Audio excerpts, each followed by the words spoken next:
મારું નામ શંકરભાઈ વીરમાભાઈ માણસા, સામાજિક કાર્યકર.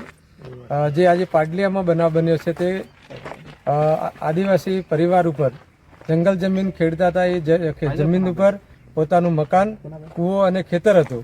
એ જગ્યા ઉપર આવીને જંગલ ખાતાએ મશીનરી દ્વારા કૂવાનું ભેળણ કરી દીધું, ખેતરમાં ખાડા કર્યા અને મકાન હતું એને જેસીબી દ્વારા તોડી પાડ્યું.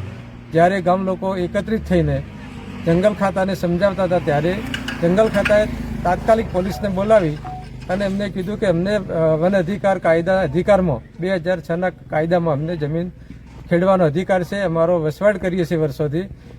ત્યારે એમને સીધી જ દાદાગીરી કરી અને આગેવાનોને ઉપાડવાની કોશિશ કરી અને લાઠીચાર્જ કર્યો, જેનાથી આદિવાસી ઉશ્કેરાઈ અને સામસામે પથ્થરમારો થયો.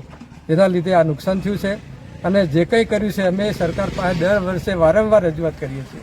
વર્ષમાં 2-3 આવેદનપત્ર સરકારને આપીએ છીએ, તોય અમારું એ વન અધિકાર કાયદાનું કોઈ પાલન થતું નથી.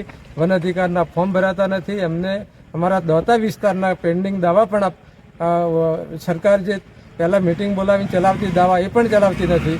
અને આજ દિવસ સુધી આદિવાસીના હક દાવા પ્રત્યે કશું જ બોલતી નથી. જેના લીધે આ ઘર્ષણ થયું છે. ફરીવાર આવું ના થાય એના માટે સરકારશ્રીને ફરી વિનંતી કરી કે રેગ્યુલર દાવા, પેન્ડિંગ દાવા ચાલુ કરે, અપીલો પડી એ ચાલુ કરે અને આ કાયદામાં મળતી અધિકાર પ્રમાણે અમને જમીન મળવી જોઈએ, જેથી કરીને ફરી આવું ઘર્ષણ આદિવાસી અને પોલીસ કર્મી સાથે ના થાય. એના માટે અમે સરકારશ્રીને વિનંતી કરીએ છીએ. આ દબાણ હટાવવા માટે અને ખાડા ખોદવા માટે આ લોકો આવ્યા એની નોટિસ આપી હતી, તમને જાણ કરી હતી? આ દબાણવાળી જગ્યા એ એમ લોકોનું કહેવાનું કે અમારી જમીન છે, પણ આ જગ્યાનો માટે નોટિસ પણ આપી નથી, ગામ લોકોને પણ જાણ કરી નથી, ગામના સરપંચને પણ વાત નથી કરી અને માત્ર એમની પોતાની અહમ કે પોતાની તાનાશાહી ચલાવીને એમને આ કામ કર્યું છે એ એમને જાણવા મળ્યું છે. આ ઘર્ષણ કેવા સંજોગોમાં થયું અને આ ઘર્ષણ કરવાનો પહેલો બળ કોને વાપર્યું? આ સંજોગોમાં ગામ લોકો ગ્રામ સભા કરીને બેઠા હતા. એમને કહેતા હતા કે વન અધિકારનો અધિકાર અમારો છે, ખેડાણ કરવાનો અધિકાર અમારો છે, એમને સમજાવતા હતા. ત્યારે પોલીસે આવીને સીધા આગેવાનને ઉપાડવાની કોશિશ કરી અને લાઠીચાર્જ કર્યો, જેના લીધે આ ઘર્ષણ થયું અને જે કંઈ આ અંદર નુકસાન થયું છે. આમાં જે ઘર્ષણ થવાનું કારણ મૂળ તો પોલીસ અને ફોરેસ્ટ વાળા છે, બરાબર છે? એટલે આમાં જે મૂળ આદિવાસીઓ રહેતા હતા એ કેટલા વર્ષથી રહે છે? આશરે આદિવાસીઓ વર્ષે આ ગામ વસ્યું ત્યારથી તેઓ રહે છે. ત્યાં એક પણ જંગલના ઝાડને નુકસાન કરેલું નથી.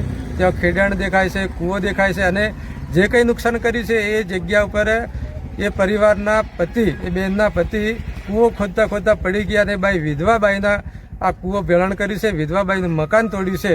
એમને આટલી પણ દયા ના આવી કે એક વિધવાબાઈનું મકાન તોડીએ છે, વિધવાબાઈનું ખેતરમાં મોટા મોટા જેસીબીથી ખાડા કર્યા છે. એ ખરેખર એમને આટલી દયા નથી કે આવું કરવું જોઈએ. એમને એ દયાહીન છે કહેવાય અને એમને આ મોટું નુકસાન કર્યું છે અને પોતાની તાનાશાહી ચલાવી છે. જે આ લોકોએ ખાડા ખોદ્યા અને જે મારામારીને બળઉપયોગ કર્યો છે એ ડુંગરના પાછળના ભાગમાં તો જંગલ ખાતાની ઘણી જગ્યા પડેલી છે. તો એ જંગલ ખાતાને જમીનમાં કેમ ખાડા ખોદ્યા નહીં ને આ ખેડૂતના ખેતરમાં ખાડા ખોદ્યા? જંગલ ખાતાના જંગલના વિસ્તારમાં પહાડવાળા જગ્યા પર ખાડા ખોદતા નથી અને ક્યાંય પણ આદિવાસી વસવાટ કરે છે એ ત્યાં એમને દખલગીરી કરે છે અને એમને ખાલી કરવાની કોશિશ કરી અને ગામમાંથી બહાર આ બાઈ જે સવારે મને બતાવતી હતી કે મને જોર જબરી પકડીને બહાર કાઢી છે અને જેસીબીથી મારું મકાન તોડી દીધું છે અને એ પોતાનો બળ ઉપયોગ કરીને પોતાને જો સારું લાગે તો એ ઉપયોગ કરે છે. એમને હું તો વિનંતી છે કે વન અધિકાર કાયદો 2006 એ વાંચી લે અને વાંચીને પછી બહાર આવે. કોઈ પણ વિસ્તારમાં કામ કરવું હોય તો વન અધિકાર કાયદો સમજ્યા વગર કોઈ પણ આદિવાસી ગામમાં એમને પગ પણ ના મૂકવો જોઈએ, એ જ મારી વિનંતી છે. આ બેન હતા તો ત્યાં લેડીઝ પોલીસ બેનને પકડ્યા હતા કે પોલીસ વાળાએ પકડીને બહાર કાઢતા? તે બેનને લેડીઝ પોલીસ હતી એવું બેને મને કીધું કે લેડીઝ બેન જ હતી. કોઈ બેન હતી, કયા ખાતાની હતી ખબર નથી એવું કહેતા. અચ્છા, સારું.